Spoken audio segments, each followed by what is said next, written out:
Bem-vindo, meus irmãos. Um grande abraço a todos. E mais um encontro da série psicológica Joana de Ângeles.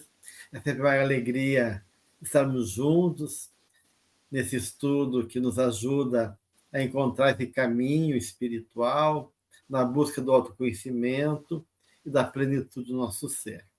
Estamos estudando o livro Desperte e Seja Feliz. Hoje, o capítulo 15, Sucesso e Sucesso.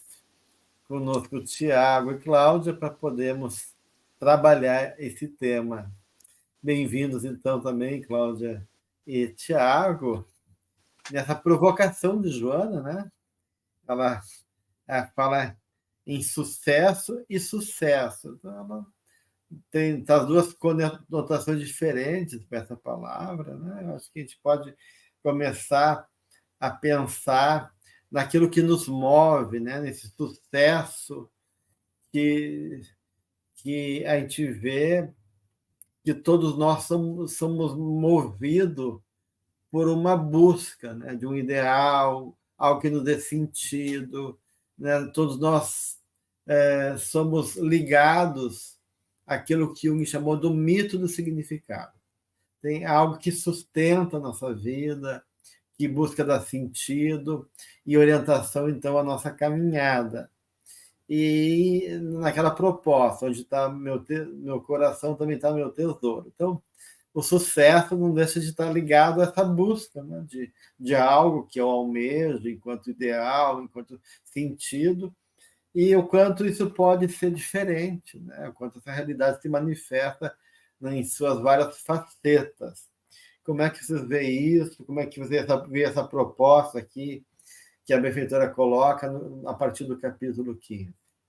Eu acho que a ideia de um paradigma, né, Gelson? Estamos diante de uma circunstância em que nós espíritas somos apresentados para uma perspectiva de compreensão e leitura do que é a nossa realidade e do que é a própria significação existencial.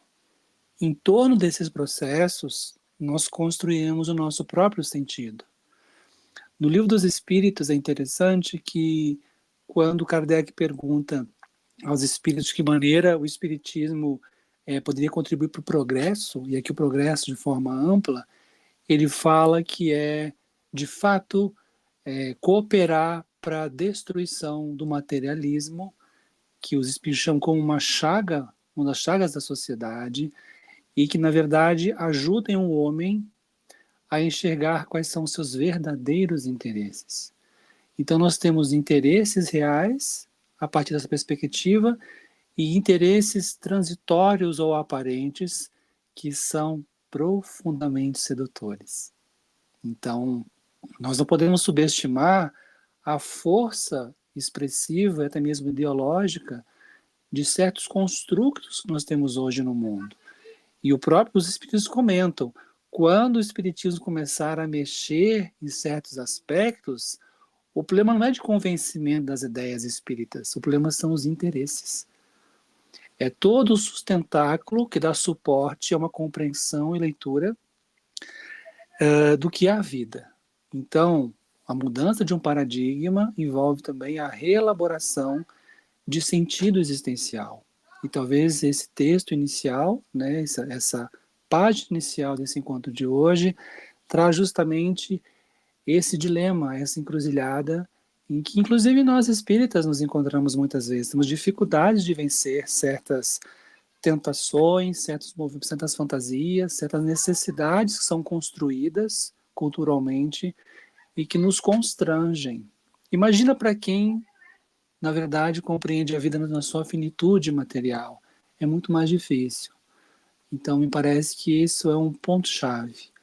Desdobramentos filosóficos de compreensão da vida e construção de um novo sentido para além daquilo que o mundo hoje nos oferece. Pois é, amigos, grande reflexão essa, né? Nesse momento que a gente atravessa, né? Num momento assim de... penso eu que mais ressaltada a diferenciação do joio e do trigo, né? Mas ainda está tudo muito misturado, e a gente, com essa percepção, né, de espíritas, reencarnacionistas, muitas vezes a gente ainda escapa, né?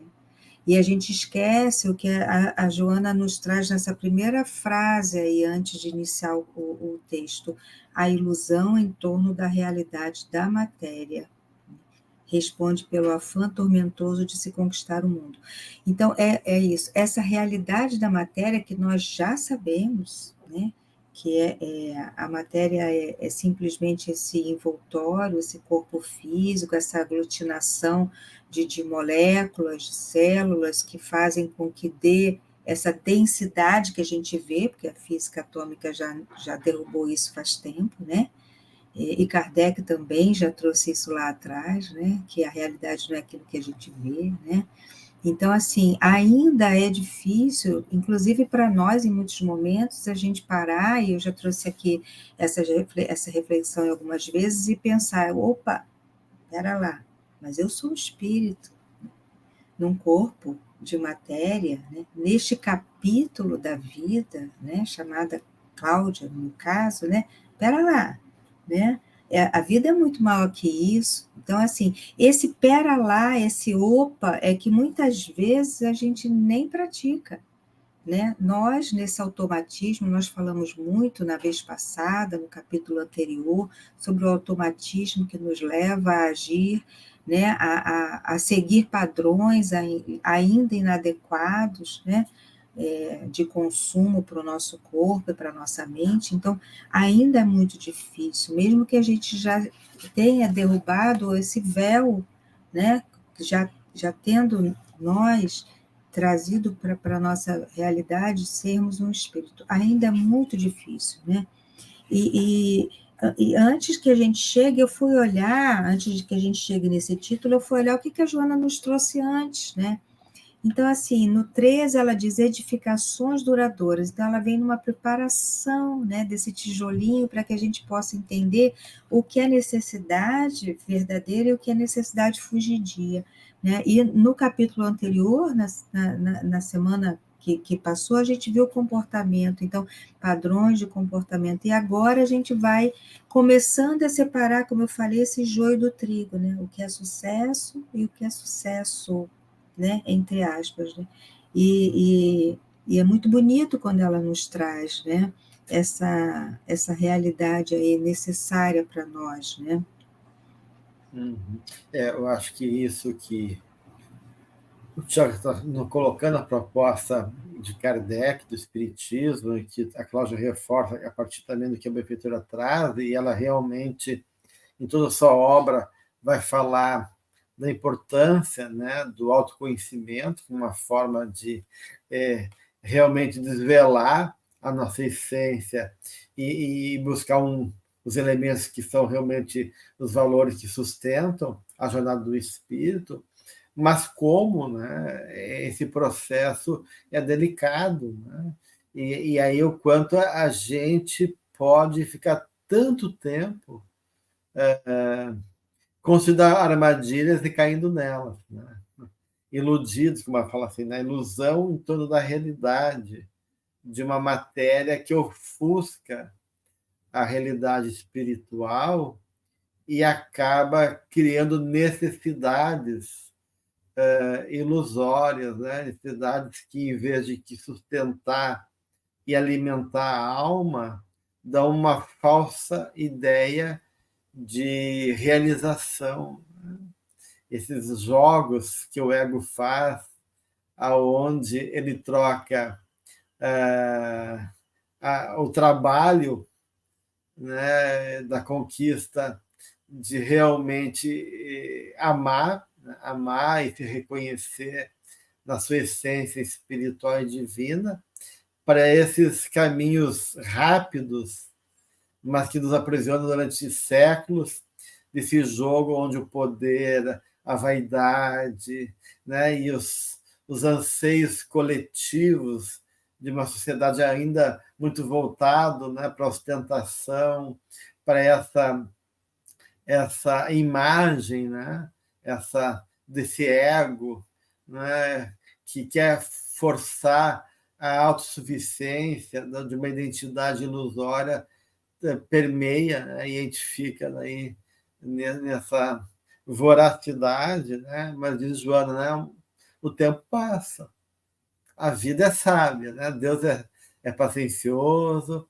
mas chega um momento, né, que a gente vai ter que enfrentar a morte, a doença, os amigos que nos abandonam, o fracasso econômico, por gastar demais, as dívidas que a gente faz, o gosto amargo das sensações de uma imagem grandiosa que não sustenta, gerando vazio, compensado por álcool, drogas que nos levam ao suicídio, né? A falsidade dos jogos de interesse da sociedade. Tudo isso é o que o pessoal chama de sucesso. É interessante, né? E as pessoas não se questionam. Elas são tomadas de uma maneira tão sedutora por isso, que mesmo a realidade se mostrando em vários casos clínicos, a gente podia dizer, né? Situações de pessoas que, né, as pessoas não conseguem fazer uma crítica e tomar consciência, né, do preço amargo, do tamanho de desespero que tem lá, o desamparo que habita os corações, apesar desse jogo de sucesso no campo social, econômico, a partir dessa perspectiva material. É impressionante isso, né? E a ideia de que tudo possa ser precificado, né? Tudo possa ser uma mercadoria, tudo possa ser quantificado em um valor finito, no sentido da métrica humana, ela torna o ser humano um objeto de si próprio.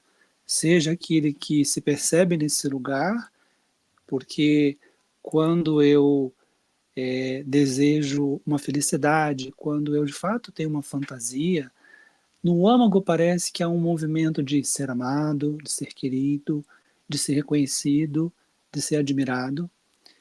E a ideia do tempo, o tempo de fato, né, Gelson, nós, nós lançamos súplicas ao mundo ou desejamos inscrever nossa presença no mundo de uma forma em que nós estejamos sendo admirados, né, em que nós sejamos, às vezes, objeto de gozo do outro. E basta qualquer pessoa ligar uma televisão ou conectar um programa de televisão em que essa exposição é vívida para entendermos o que a alma está ali desejando, o que ela está buscando nesse processo. Eu quero antecipar algo que daqui a pouco vai aparecer no texto, que os espíritas, nós não repetimos, né, amigos, a ideia de separar nós do mundo. Joana vai destacar em um momento do texto dizendo que não, temos que estar presentes no mundo, nós temos que viver a vida, estar na realidade objetiva, mas é a forma como nós nos permitimos estar nesse espaço. Então, a ideia de nos tornarmos representações a serem admiradas, ela corrói algo que é muito caro para nós no ethos cristão, que é a perspectiva de que se eu sou solidário, o outro não é um competidor, né? O outro não é alguém que vai querer tomar o meu lugar. Eu vou tentando romper a cadeia do individualismo e de que eu preciso do outro, assim como tu precisa de mim, para a construção da nossa vida comum partilhada. Mas o problema é que o movimento contrário ele é sedutor, de que não. Primeiro é você, primeiro é o teu anseio, primeiro é o seu desejo. E a ideia do tempo, que Joana coloca no texto, né, eu queria só fortalecer isso. A gente esquece que o tempo fará os cabelos ficarem brancos, fará a pele deixar de estar lisa, fará que a forma, que às vezes possa ser muito atrativa e que atenda a um padrão, e o quanto isso é forte no mundo ainda, né? A gente esquece que o tempo captura isso. O tempo leva embora essa aparência. E o que vai nos restar? O que fica para nós? né? É o tesouro valioso de virtudes, que é a ideia da construção de uma vida mais virtuosa, como ela está nos trazendo, ou uma ferrugem, muitas vezes de má escolhas, sentimentos que nos arvoram, que nos ferem, em torno de um passado em que nós fizemos escolhas de maneira muito pouco refletidas e que teve um custo emocional muito alto. Então, nós estamos diante de um dilema que todos nós temos que pensar sobre o nosso lugar, da forma como a gente se relaciona no mundo e como nós estamos em contato com essas realidades, com esses valores, numa perspectiva que seja transformadora. Porque, amigos, quando nós desejamos algo a partir desse paradigma materialista, ou um paradigma do consumo, ou paradigma do individualismo, nós estamos repetindo, na verdade. Nós somos duplicatas de um processo. A gente replica algo que é esperado, num processo que nos massifica. Mas cadê a nossa individualidade nesse processo? Cadê a nossa diferenciação nesse processo que nos qualifica para um lugar para além disso tudo? Eu acho que isso é um chamamento do Evangelho e isso é um chamamento espírita. Podemos e devemos ser mais, né?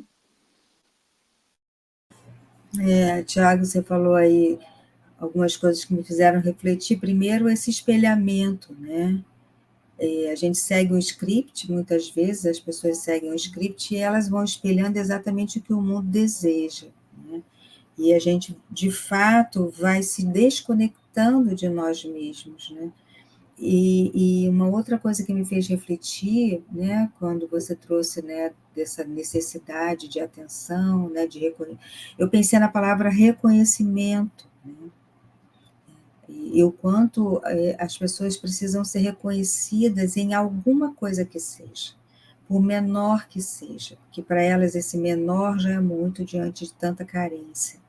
Então, no fundo, isso tudo se conecta com uma imensa carência, né? Uma imensa carência de conhecimento de si mesmo, carência de afeto, né? De autoestima, né? De acolhimento por si próprio. Então, essa busca desse reconhecimento é séria e é grave, é gravíssima, porque conecta essas pessoas a esse mundo convencional, esse mundo de triunfo exterior, como ela diz, né?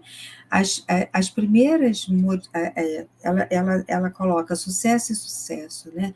O sucesso comum, né, que é o mundo deseja, e o outro sucesso, que é aquele que é o sucesso de nós mesmos, né? O homem vence a si próprio, né, nas suas dificuldades, né, nas suas limitações, ultrapassando, né, na medida do possível, aquilo que ele precisa vencer. Então, é esse o sucesso. Então, esse caso de sucesso, ele não é visto por fora, né?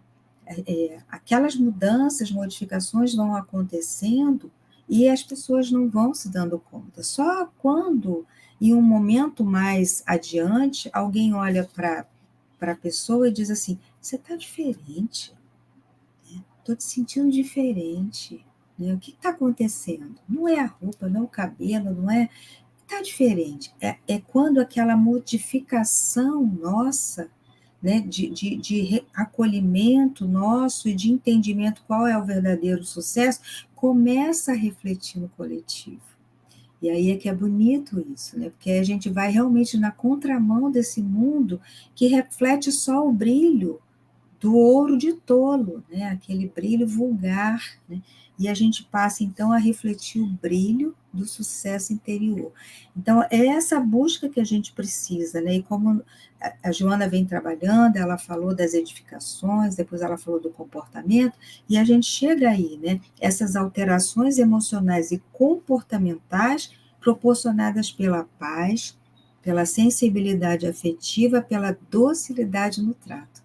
Né? No capítulo anterior, ela fala muito da gentileza, né? Dessa sutileza, desse ser que não precisa refletir um brilho vulgar para ser reconhecido, né? Mas ele mesmo já encontrou um lugar de reconhecimento dentro de si, e aí ele pode, então, refletir essa mudança. Você está diferente, eu não sei o que está acontecendo, o que foi, né? É a mudança que a gente precisa refletir no mundo, né? Porque o mundo, ele ele trabalha muito com esses espelhamentos vulgares, né? Então, é realmente um movimento coletivo de começar a expressar, pouco a pouco, esse triunfo interior, né? Esse verdadeiro sucesso. É interessante, né, Cláudio, que realmente, pensando, são totalmente antagônicos, há uma diferença brutal, realmente, entre esse sucesso do mundo, que é situado aqui, segundo ela, no destaque da personalidade, né? Envolvendo poder e, e essa vitória sobre si mesmo, que é esse sucesso espiritual, como tu trouxeste, né? Que realmente não é reconhecido pelo mundo, não é valorizado nem percebido. E quando é percebido, ainda a gente é criticado.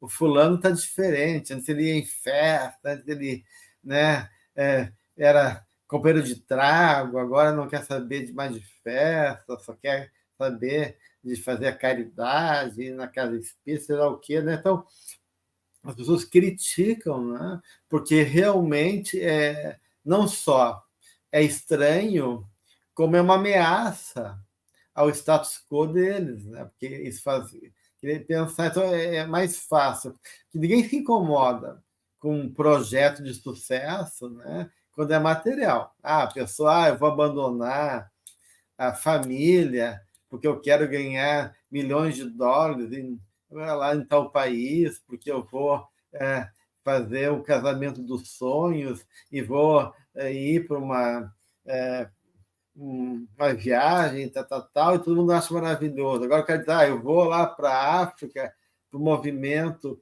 da Fraternidade Sem Fronteira. O pessoal diz, não já se viu, né, gastar dinheiro com isso, ou se é para uma missão, ela está abandonando a família, ou como a pessoa se... Né, então, o esforço naquilo que é espiritual, naquilo que é valoroso do ponto de vista de uma ética construtiva, né, é desqualificado, não é reconhecido, né? Agora, quando é um esforço em nome dessas questões aí do mundo, a pessoa aplaude, é reconhecido, né? E é bem isso que tu falaste, né, Cláudia? Tem essa questão de uma carência muito grande. Aliás, o desejo, do ponto de vista psicológico, né, é movido pela falta. Isso já está na psicanálise, já está na tradição do filósofo cristão, no Platão, né, que toma o desejo como uma característica dos seres finitos e imperfeitos. Né? Então, o desejo sempre está para preencher uma falta da gente. Né? Então, esse sucesso é uma compensação da insegurança e da carência do ser humano. Daí entra a questão que o Tiago falou, do precificar tudo. Né? Quando a gente não consegue diferenciar desejo de prazer e de sucesso material, né? A gente começa, então, a incorrer no erro de estabelecer relações objetais. Tudo é um objeto do meu prazer ou do desejo de reconhecimento para preencher essa carência. E aí o outro começa a ser também descartável.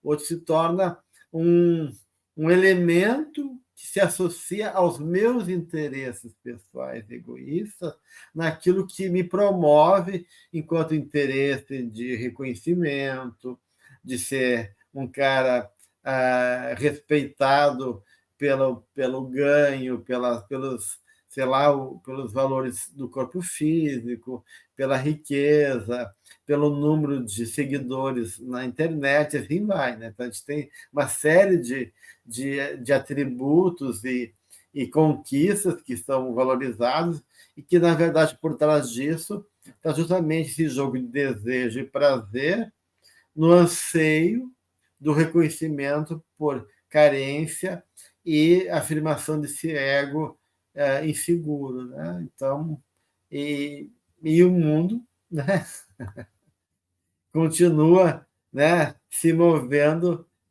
nisso. Né? Isso que eu acho impressionante, né? Que a gente está no século XXI, com tantas informações, e as pessoas ainda estão tão tomadas, né? Como a gente tem pouca consciência do que seja realmente a felicidade e a realidade da dimensão espiritual da existência. E se me permite, Tiago, só para complementar um instantinho, né? Como o mundo está tomado mesmo, né, Gelson? Isso é bastante preocupante, né? Como ainda estamos muito aquém, né, desse movimento mais salutar, né? E aí essa carência das pessoas, essa menos-valia, essa necessidade de reconhecimento, de um olhar, né? Faz com que, exatamente, a Joana fale aqui nessa introdução, né? Causam impacto às pessoas felizes, né? Despertam a inveja, uma juventude louçã, beleza física, né? Produzem emoções fortes às conquistas dos lugares de relevo e projeção na política, na sociedade, nos negócios, né? Então, assim, o quanto isso é danoso para aquele que ainda é tão frágil, né? E que fica envolvido com esse sucesso errado, né? Mas que para ele é o tico que ele pode receber, né? É o tico de atenção, né? O tiquinho de atenção, de olhar. Então, o quanto essa visão distorcida faz com que ele almeje esse lugar, porque ainda está muito afastado do que ela nos traz como sucesso interno. Ele busca o status que ele julga que aquelas pessoas têm, mas é um status totalmente fugidio, totalmente com tempo para acabar, né? Porque é tudo muito volátil, né? Tanto é que as mídias sociais elas causam muita ansiedade, porque a partir do momento que a pessoa faz aquilo, ela já tem que publicar outro e outra coisa, né? Então, é muito rápido e o tempo para essas pessoas é um algoz, né? É um algoz terrível. E vai muito na contramão, que era só para o que eu queria complementar da minha fala anterior, que é o sucesso interno, onde torna-se gentil, o indivíduo se torna gentil, afável, irradiando bondade, e conquista em profundidade, sem excentricidades. É na sutileza, é no silêncio, é no recolhimento, ele conquista aqueles que lhe cercam. Então, é muito destoante o sucesso desse mundo gritante, que grita o tempo todo, daquele sucesso silencioso, né? Sem excentricidades, né? No seu recolhimento. E eu queria trazer isso aí, que eu achei tão bonito. Desculpa, viu, Thiago, se eu te atrapalhei no raciocínio. Não, eu adorei te ouvir, querida, sempre muito bom. É como se o mundo instigasse, falando que o ideário, né? O ideário do mundo hoje, ele fortalece um fluxo de sentido que agrega sempre algo relacionado ao ego, né? Sempre algo relacionado ao ego. E a Joana vai contrapondo os parágrafos, mostrando um movimento que gira em torno do ego, que é essa questão da glória, da atenção, né, da focalização de si para o mundo, e uma dimensão que gravita em torno da alma em um sentido mais completo. É interessante que existem alguns estudos, e eu gosto de citá-los, que mostram que as pessoas estão de fato ávidas por relacionamentos. Né? Elas idealizam encontrar alguém com quem elas possam partilhar e terem relações estáveis. O problema é que a maneira como nós somos estimulados a gozar a vida faz com que estar em movimento para essa idealização, esse projeto de relação, exige que a gente conviva verdadeiramente, que a gente se entenda, que a gente se suporte, que a gente se cuide. Então é um movimento que me parece que é uma expressão, por excelência, de dimensões do que seja o amar. São expressões do amor, né? Mas parece que o contraponto nesse processo é uma dimensão de poder, porque, de alguma forma, exaltar-me e ser reconhecido está numa posição Existiu uma pessoa muito importante na nossa história que, quando passou alguns anos ocupando um cargo, né, no governo, ele disse assim, que o que ele mais percebia é que as pessoas estavam ansiosas em ter espaço para exercício de poder. Parece que isso captura a alma. O problema é que o poder ele exerce uma ética que é uma ética negativa, porque ele verticaliza as relações. Ele não torna o outro, na sua alteridade, um reconhecimento horizontal junto a mim, numa relação ética verdadeira, né, amorosa. Então, poder e amor, eles vão, seja o amor que busca equilibrar e o poder que desequilibra, é um movimento em torno como nós nos relacionamos conosco e nos relacionamos com a vida. A Joana, ao falar sobre uma vitória real, ela também está chamando atenção para o oposto, que são as vitórias ilusórias, que não são verdadeiras. Mas o que a gente percebe é que isso é, de fato, essas conquistas, né, que são bem características desse mundo que nós chamamos, né, na pós-modernidade, né, ou há uma ruptura entre se perde o horizonte do futuro, não há perspectivas para um futuro, ao mesmo tempo se perde os alicerces que relacionam e orientam a relação ao que foi o passado, e a circunscrição em torno do presente torna a vida no agora. E eu acho nada mais egoísta e mais individualista nesse sentido desse movimento. Eu lembro uma vez, vendo um documentário sobre o 11 de setembro, quando as Torres Gêmeas caíram em Nova York, um analista da Bolsa de Valores em Nova York, na entrevista, ele disse: quando nós estávamos lá e vimos caindo na televisão, a primeira coisa que eu pensei foi assim: o preço do ouro vai aumentar. E ele se deu conta que ele não estava assim, ele não se preocupou quando as pessoas morriam aqui, o que está acontecendo aqui? Ele se preocupou com aquilo que ele estava habituado e condicionado a pensar, que era o valor da vida em torno do quê? De mercadorias, de bens.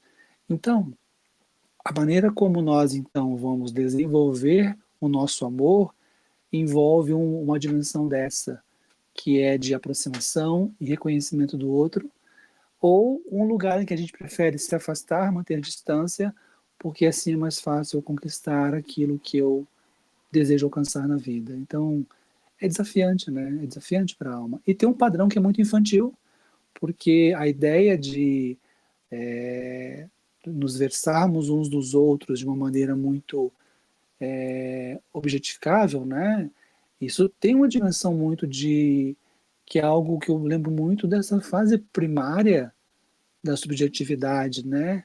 Criança que deseja, que quer tomar para si e esquece que ela não sabe ainda, mas o adulto, em certa noção, psicologicamente, deveria saber que o outro é um outro. Não é alguém apenas que se versa, se manipula. Então, tempos desafiadores, né? É interessante tudo isso, né, gente? Porque realmente o que a benfeitor está trazendo, em última instância, é um questionamento, né? Que é o que nós pensamos que somos e o que sustenta essa fantasia do que somos, né? Então, nós somos espíritos realmente imortais, sustentados pelo amor, movidos nesse amor, em direção a esse amor, né? Aonde a realidade das virtudes sustentam isso que a gente chama de amor. Ou nós somos matéria sensória do gozo transitória da existência, da qual a gente tem que gozar o máximo possível, porque a morte nos se apresenta, nos avizinha tão rápido, e num corpo que vai envelhecendo, né, e que vai gerando decadência para todos nós. Então, de uma certa maneira, a gente tem essas duas referências, né, e aí realmente se mostra, né, o quão diferente é também o resultado desses dois tipos de sucesso, né? Esse sucesso que dá um certo delírio, eu diria um certo delírio de uma imagem que fascina, da qual a gente dissocia da realidade e tenta permanecer nessa imagem o mais tempo possível, mesmo que a vida vai nos tirando disso, né? E aí o resultado que ela fala aqui é a solidão, o vazio, as frustrações e o tédio, que é bem os sintomas da nossa sociedade consumista, porque a sociedade pós-moderna se baseia no consumo, né? No consumo e nesses anseios aí que a gente sabe desse sucesso baseado no poder, no ganho, na beleza e assim por diante, né? Enquanto que as pessoas que buscam, né, esse sucesso enquanto uma jornada espiritual, né, a gente chega num momento que nos dá uma inteireza, né, uma inteireza que resulta nessa plenitude, né, e a Jona fala assim, é, de uma dimensão de paz, serenidade, há alguém que se dominou, diz ela, e trabalha pelo crescimento íntimo, sem pressa nem perturbação. Olha que maravilha, né? Então, a serenidade, uma paz, uma consistência daquilo que eu sou. Então, se eu realmente me reconheço e me acolho verdadeiramente, eu vou construindo uma base dentro de mim, né? Então, isso que tu estava falando, né, Tiago, que a alma, né, enquanto o encontro comigo, o encontro com o outro, né, ou seja, a verdade da alma, né, que envolve cuidado, observação e participação do ser, para poder que ela seja nutrido, né, envolve realmente essa intimidade verdadeira para que esse caráter e essa substancialidade, né, do ser possa se constituir, e não a superficialidade, né, dos jogos de interesse, das aparências que movem a dinâmica da sociedade atual, né? Então, realmente é um contraste muito grande, né, entre uma realidade e outra, né? E as pessoas ainda continuam achando mais fácil ou mais vantajoso, né, o sucesso do mundo, né? Por que eu acho que isso ainda é tão marcante, né? Apesar do vazio existencial, do índice de suicídio, apesar do uso abusivo de substância, apesar do aumento de agressividade e hostilidade das pessoas, apesar do grande medo e insegurança que avassala a humanidade, as pessoas ainda estão presas nessa fantasia desse sucesso superficial. O que eu acho? Que acontece isso? Por que a gente ainda não conseguiu despertar e reconhecer o grande erro que a gente nutriu esses anos todos? Uma palavra que me vem é a gratificação. Ainda há uma necessidade grande de gratificação, porque assim, voltar-se para dentro dá muito trabalho, né? E o que você tem dentro? Nada. Então, a completude com o que vem de fora, com o olhar do outro, com o reconhecimento do outro, né? Com esse sucesso fugidio, né? Gratificando a pessoa, para ela é vital, né? Mesmo que seja a bancarrota, né? A derrota, né? Porque há essa gratificação momentânea, imediata, né? Então, uma palavra que me vem é essa, né? Tiago, complemente. A Joana, em algum outro momento, ela vai trazer uma reflexão em torno de estágios pelo qual nós vamos experienciando dimensões do amar. Inclusive, experiências ainda tanto quanto mais ainda sensórias, fisiológicas, elas têm o seu sentido, né? Ela tem um sentido em torno, né, da forma como a alma se expressa, e são estágios pelos quais nós já estivemos por muito tempo, né? Eles criam condicionamentos, né? Eles criam uma teia vigorosa em torno de padrões que nós temos. E, particularmente, a gente pode dizer isso em relação ao campo da sexualidade, por exemplo. Mas o que a própria mentora nos traz é que a vida tá a vida pode ser algo além disso. Esse para além dessa questão, vamos colocar assim, ordinária, que os homens, né, e mulheres fisiológicos repetem como um padrão, parece ser ainda um grande desafio. Porque eu me lembro uma vez, tem um famoso músico brasileiro, ele é espírita, ele disse assim: eu fui conquistando tudo que eu queria, né? Eu queria ter um sítio, eu comprei o sítio. Eu cheguei lá, tá faltando alguma coisa. E ele foi buscando uma referência muito material em torno da expressão do que era sentir satisfação, sentir felicidade, sentir amor. E ele disse que chegou um momento que ele tinha tudo que ele queria, mas tinha uma espécie de um vazio. Faltava alguma coisa. E parece que a alma se instiga a desejar algo para além daquilo quando não encontra satisfação. E ele fala que no momento em que ele pôde estar em um trabalho, em que ele pôde servir um prato de comida, em que ele pôde estar dando algum tipo de assistência, ele percebeu: encontrei alguma coisa que eu nunca havia sentido antes. Então, e isso envolve um movimento que eu percebo que é importante, que é um lugar do sacrifício. Viver a vida, no sentido ético, envolve uma dimensão de sacrifício em relação a certas ideias, a certos princípios que às vezes estão em voga em relação a um lugar.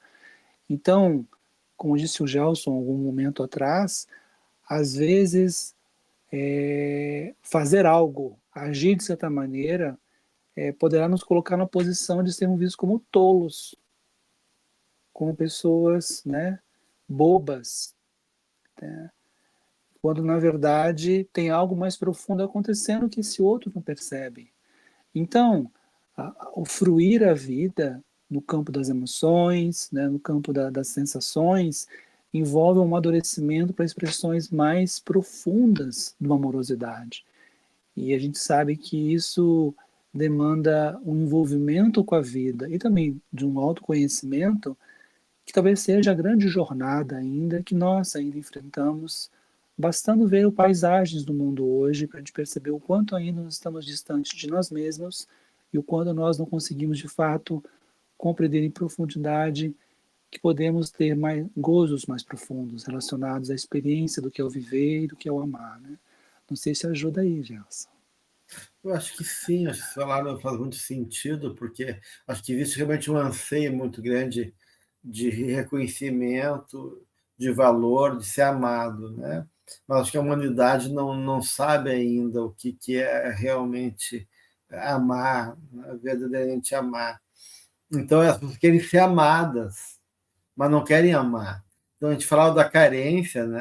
A Cláudia falou da carência antes. Então, o ser humano se move pela carência na busca desesperada de reconhecimento, de autoafirmação. Então, a ideia de valor, de valor afetivo ainda realmente é projetado fora, né? Nesse medo de se entregar e se doar, né? Porque o amor envolve doação, o amor envolve renúncia, o amor envolve ser os últimos e não os primeiros. E isso é muito estranho numa sociedade onde o estilo de vida é baseado na competição, né? Onde eu tenho que aparecer melhor, eu tenho que ser além dos outros. Então, a ideia de valor e de ser amado é o seu uma imagem narcisista. Eu tem que ser o centro do mundo. O mundo tem que me olhar, né? E quanto mais eu não fazer nada e o mundo me admirar, né? E me dou nessa visão egoísta, mais parece que eu tenho um valor, né? Porque o valor está em o mundo me dá, porque se o mundo me dá atenção, reconhecimento, retribui com lisonjas, parece que eu encontro realmente um valor. E só que realmente, né, como diz a Joana, há um gosto amargo nisso tudo. Né?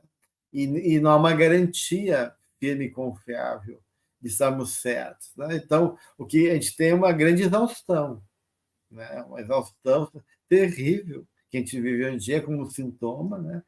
Mas me parece que a gente insiste nisso, porque esse vazio existencial faz que a gente, em vez de parar e o vazio se transformar numa crise necessária para que emerja esse ser interior, né?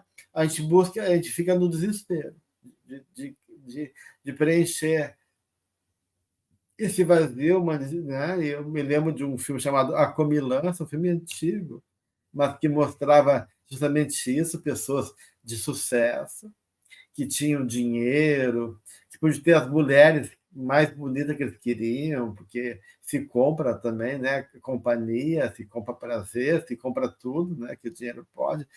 E eles tinham jatinhos, helicópteros, mansões, e tinha um vazio existencial muito grande. Então, a questão deles era em comer. Comer. Então, eles tinham se encontravam para laudos jantares regados a mestres refinados da gastronomia, que sabia tudo que era do mundo. E o filme é isso. Você começa a comer, comer, comer até morrer. E ela não consegue parar nesse desespero de preencher isso que é projetado na comida, que sustenta e que alimenta a minha vida, né? Então, eu acho que realmente há uma inconsciência muito grande ainda da mensagem do Cristo, né? O que é realmente essa proposta amorosa desse movimento que vem para dentro. E aí, sim, ir para dentro e buscar a vitória sobre mim mesmo me compromete, né? É pesado, né? É poder assumir meu fracasso, é poder realmente me responsabilizar, sair do meu infantilismo, é poder realmente abrir mão de mim mesmo e se voltar para o outro. E tudo isso ainda é difícil de ser compreendido pelas pessoas. Essa gratificação infindável, né? Esse desejo de gratificação que você traz, né, Gelson, e essa volúpia, né, de sempre preencher ainda esse vazio existencial com coisas, né, objetos, com pessoas, né, é que vai fazendo esse contraponto grande, né, que você também trouxe a palavra você falou em competição, né, me parece, né? Acho que você falou competição. E eu fiquei pensando, competição, concorrência, vai ao oposto da solidariedade. E o quanto o mundo está muito pouco solidário, né? E está muito concorrente ainda, né? Haja vista as guerras que estão acontecendo em pleno século XXI ainda, né? Uma concorrência brutal de força, de poder, né? De sucesso sobre o outro e não sucesso sobre si mesmo, né? Então, esses contrapontos é que a Joana vai levantando para a gente, né? E ela diz assim: o sucesso sobre si mesmo acentua a harmonia e aumenta a alegria do ser. Porque aquele ser que está alegre, né? Está sentindo uma paz, né? Ele não quer guerra, né? Quem está feliz não quer guerra, não busca guerra, ele está em paz, né? O outro vai futucar ele e diz: ah, que preguiça, né? Preguiça de brigar com aquela pessoa, de falar, né? Ai. Então, assim, ele está em paz com ele mesmo, né? Então, esse sucesso sobre si mesmo se candidata, essa pessoa que se candidata a contribuir em favor do grupo social, mais equilibrado, mais feliz, levando o indivíduo a doar-se, né? Que é o que o Gelson acabou de dizer, né? É muito pouca doação e muita fome, né? Muita volúpia, muita necessidade de nutrição. É um contraponto muito grande, né? E esse ser é muito inseguro, muito vulnerável, né? O que ele conquista é o que Tiago trouxe. O que conquista ainda deseja mais, porque vai perdendo o aterramento. E a gente vê muito isso nas pessoas que conquistam lugares, posições. É muito fácil ser vilipendiado, né? Se deixar levar, porque é tudo muito fácil e muito comum, né? Então, aquilo que é comum, né, no coletivo, lutar contra aquilo é um esforço muito grande, né? De lutar contra isso. E aí, por medo, né? Vai tocando naqueles arquivos nossos, né? De medo, de insegurança, né? Vai tocando ali, vai começando a futucar coisas, né? Então, é muito importante que a gente mantenha o nosso pé aterrado, né? Eu posso isso, mas é importante, né? Isso é importante, isso vai me fazer bem, porque aí a gente mantém os pés aqui, grudados, né? Num solo bem seguro, para que a gente não seja levado com papel, porque é muito fácil isso, né? É uma, acho que é um ano atrás, né, o padre o Júlio Lancelotti, né, faz aquele trabalho importante com comunidades, né, que vivem nas ruas, em São Paulo. Ele disse algo muito potente e que é uma perspectiva ética cristã. Ele disse assim que ele foi perguntado como é que ele via essa luta dele, né, junto com esses desvalidos, né? Ele disse algo assim que ele sabia que não tinha chance de vencer a luta. Ele tem consciência que não é possível quebrar a estrutura que ainda produz essa miserabilidade social, essa exclusão social, porque tem uma consciência em torno da conjuntura que é complexa. Mas o que é interessante é que ele fala assim, então, eu não estou lutando para vencer. Olha que interessante. E essa perspectiva de ter sucesso, em que sentido? Eu não luto para vencer. Né? Eu sei que eu vou perder. Parece um contrassenso, né? Eu sei que eu vou perder. Mas olha, a parte mais bonita é agora, que eu acho que ele diz assim, né? Eu luto para ser fiel até o fim. É uma fidelidade em torno daquilo que a gente acredita. Por uma analogia, algo parecido fez Sócrates. Sócrates aceitou morrer bebendo cicuta em torno de um ideário que ele via consciente de si próprio. Eu não fiz nada de errado. E se eu aceitar o exílio, ou se eu aceitar ser preso, ou o que for, eu estaria meio que dando elementos para configurar o que me acuso como verdade, e não é verdade. Então, a ideia de perder ou ter sucesso, ela adquire uma característica que ela é relativa. Depende do ângulo de como você enxerga uma luta empreendida. E vale dizer, por exemplo, que naquela mensagem A Palavra da Cruz, em que Emmanuel faz uma reflexão em torno do significado do martirológio do Cristo, ele puxa uma passagem de Paulo e diz assim, para muitas pessoas é uma loucura. Como assim? A cruz é uma loucura.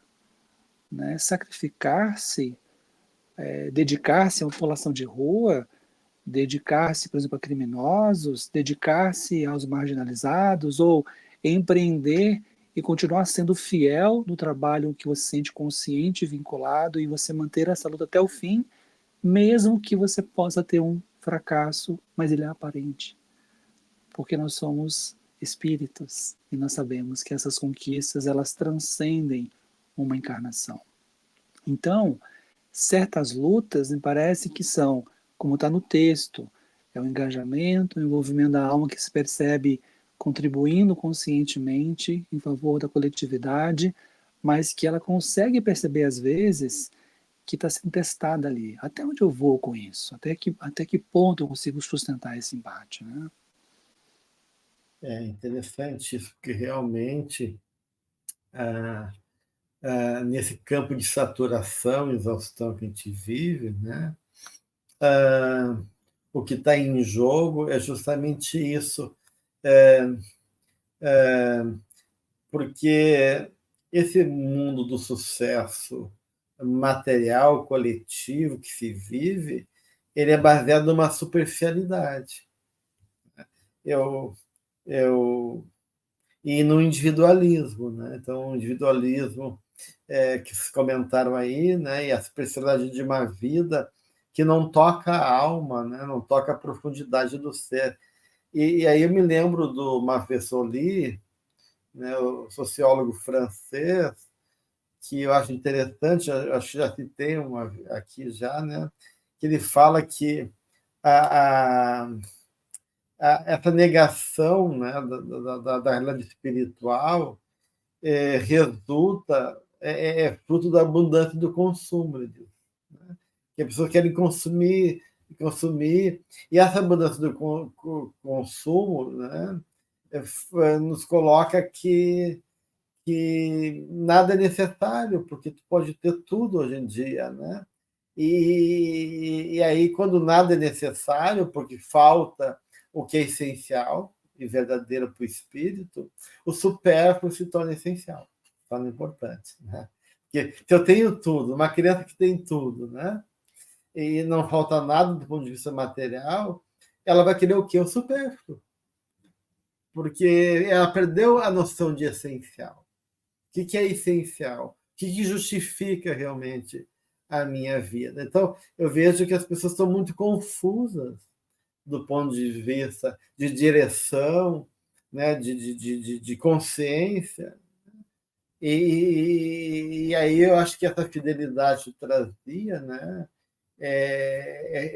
quando o Jung fala de pistes, né, de paz, eu vejo pistes como se fosse um resultado desse homem que se sustenta nessa profundidade de alma, né, e que fez o caminho de derrota do ego em favor de uma consciência, então, mais plena.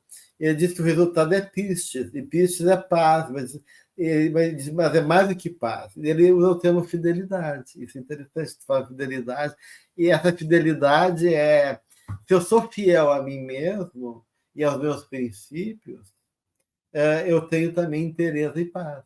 Então, ela vem junto. E aí a minha paz é fruto do meu compromisso também com isso, com esse princípio. E, ao mesmo tempo, a fidelidade é a certeza que eu estou realmente no caminho certo, que estou sustentado. Então, essa paz e essa fidelidade, elas coexistem como uma coerência dessa substancialidade fundamental que é essa vida que me realiza verdadeiramente nesse sucesso que Joana propõe, né? Que não é abandonar a luta, como o Tiago falou, né? Nem o convívio social. A gente está aqui realmente trabalhando na família, no trabalho com a inteligência, na criatividade, na arte, né? Nesse processo de despertar, de trocar, de interagir, né? Mas reconhecendo que tudo isso são formas do espírito se experimentar nessa conquista de natureza interior que ela está colocando aqui, e essa é a proposta que a Benedita nos fala, de sermos vitoriosos, né? Como diz Jesus, não adianta ganhar o mundo e perder a alma, né? Essa é a ideia. É por isso que ela fala tão bonitinho, né? Avalia de tua parte qual o sucesso mais valioso, aquele que realmente merece a tua entrega total. Onde você vai colocar a tua alma, né? É naquilo que perece, que fica, né? Porque a gente várias vezes a gente fala, né? Na minha mala eu vou levar o quê? Eu não vou levar nenhum livro que está aqui, né? Nada. Não vou levar nada das coisas que eu tenho materiais, mas o que eu estou botando na minha mala, né? Então, essa entrega de onde está a minha alma é que é importantíssimo, né? Gelson, que você trouxe, né? Não é se lotar de supérfluos, né? Porque já está por aqui de material, né? De necessidades supridas, né? Então, não é se lotar de supérfluos, né? É se lotar mesmo de tesouros da nossa alma. E são esses tesouros que a gente vai levar. Então, onde é que a gente põe a nossa alma no dia a dia, né? Onde a gente está botando alma, está botando energia, está botando esse olhar atencioso, né? Para aquilo que realmente importa, né? E aí a gente lembra da segunda metade da vida que Jung nos traz, né? Assim, na primeira metade a gente vai para fora, na segunda metade a gente vem para dentro. Talvez seja essa metade aí que o amigo do Tiago fez, né? Conquistou, mas estava vazio. E aí ele volta para dentro para conquistar o que realmente é necessário. E essa conquista do que realmente é necessário é que muitas pessoas estão longe, e para nós também, né? Eu sempre trago para mim, né? Todas as lições, é um grande desafio do dia a dia, né?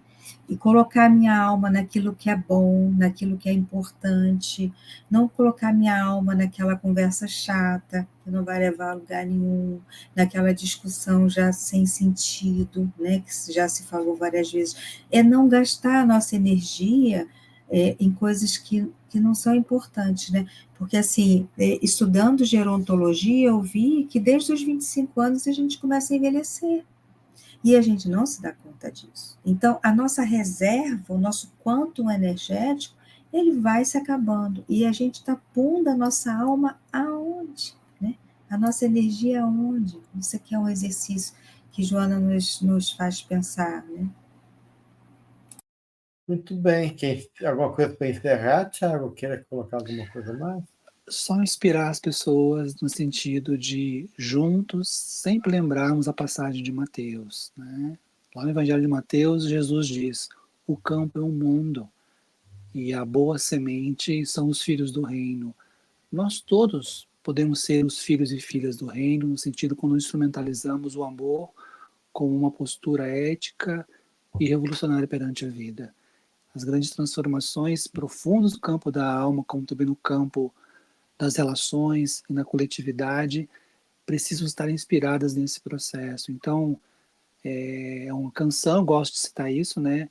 Amar é um ato de coragem, então que a gente tenha coragem em amar mais. Muito bem.